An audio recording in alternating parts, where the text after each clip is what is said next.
Bible हमें इसके बारे में क्या बताती है। तो आप सबको जय मसीह की। ये वीडियो को शुरू करने से पहले आपसे रिक्वेस्ट है हमारी, आप हमारी वीडियो को आखिरी तक जरूर देखिएगा, लाइक सब्सक्राइब और कमेंट जरूर कीजिए। तो चलिए बिना देर किए हुए आज हम आगे बढ़ते हैं और नया नियम का जो पहला यूहन्ना का अध्याय 5वां से लिया गया है संसार पर जयपाल,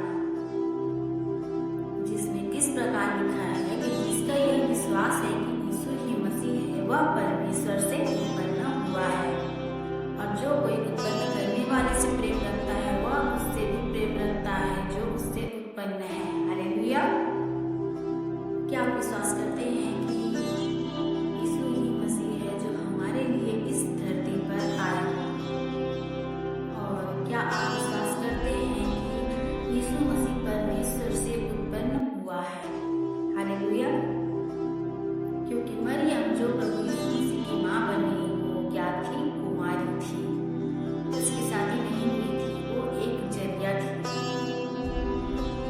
क्योंकि मरियम परमेश्वर के करीब थी। क्यों करीब थी? क्योंकि वो परमेश्वर की प्रेम, उसके भय भक्ति में अपना जीवन को वो जीती थी। हालेलुया। और जब स्वर्गदूत आकर उससे कहने लगे कि हे मरियम, भयभीत ना हो, परमेश्वर का अनुग्रह तुझ पर हुआ है, तू गर्भवती होगी और तू एक पुत्र को जन्म देगी। मरियम के तो और भी बेटे और बेटियां थी, पर परमेश्वर ने उसे ऐसा क्यों कहा कि तू एक पुत्र को जनेगी? हालेलुया। क्योंकि जिस पुत्र के बारे में स्वर्गदूत मरियम से बात कर रहे थे वो प्रभु यीशु मसीह, और जो कोई उत्पन्न करने वाले से प्रेम रखता है वह उससे भी प्रेम रखता है जो उससे उत्पन्न हुआ है। हालेलुया। इसका मतलब ये है कि हम परमेश्वर से क्या रखते हैं? प्रेम रखते हैं, तो उसके बेटे से भी प्रेम रखते हैं। और हम परमेश्वर से विश्वास रखते हैं तो प्रभु यीशु पर भी विश्वास रखते हैं। हालेलुया। क्योंकि परमेश्वर तक पहुंचने का एक ही मार्ग है कि जिसने मुझे देखा उसने पिता को देखा। और परमेश्वर का प्रेम ये है कि हम उसकी आज्ञाओं को माने। हालेलुया। और उसकी आज्ञाएं क्या है? प्रभु यीशु मसीह क्या कहते हैं? एक दूसरे से प्रेम रखो। पर सवाल ये है दोस्तों कि क्या लोग वाकई में एक दूसरे से प्रेम रखते हैं? और अगर प्रेम रखते हैं तो आज इतनी लड़ाइयाँ, इतने लड़ाई झगड़े क्यों उत्पन्न हो रहे हैं? क्यों एक दूसरे के दुश्मन बने बैठे हैं? क्योंकि मन कुछ और सोचता है और मुंह से कुछ और निकलता है। अब आपका सवाल क्या होगा? अरे ऐसे कैसे हो सकता है? हम मन में कुछ और सोचे और मुंह से कुछ और बोले। तो दोस्तों ऐसा हो सकता है, बिल्कुल हो सकता है, क्योंकि इन दोनों के बीच में कोई तीसरा है जिसे हम जीव के नाम से जानते हैं। पहला पत्रस अध्याय 3 का 10वां आयत क्या कहता है? क्योंकि जो कोई जीवन की इच्छा रखता है और अच्छे दिन देखना चाहता है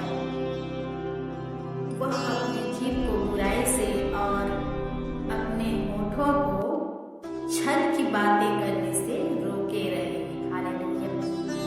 याकूब की पत्री अध्याय 3 का 5वां और 6वें आयत में इस प्रकार लिखा है, वैसे ही जीभ भी एक छोटा सा अंग है और बड़ी बड़ी डींगे मारती है। देखो थोड़ी सी आग से कितने बड़े वन में आग लग जाती है। हालेलुया।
पा सकेंगे, ना ही उसके बताए हुए मार्ग पर हम चल पाएंगे और ना ही उसके प्रेम को हम जान पाएंगे।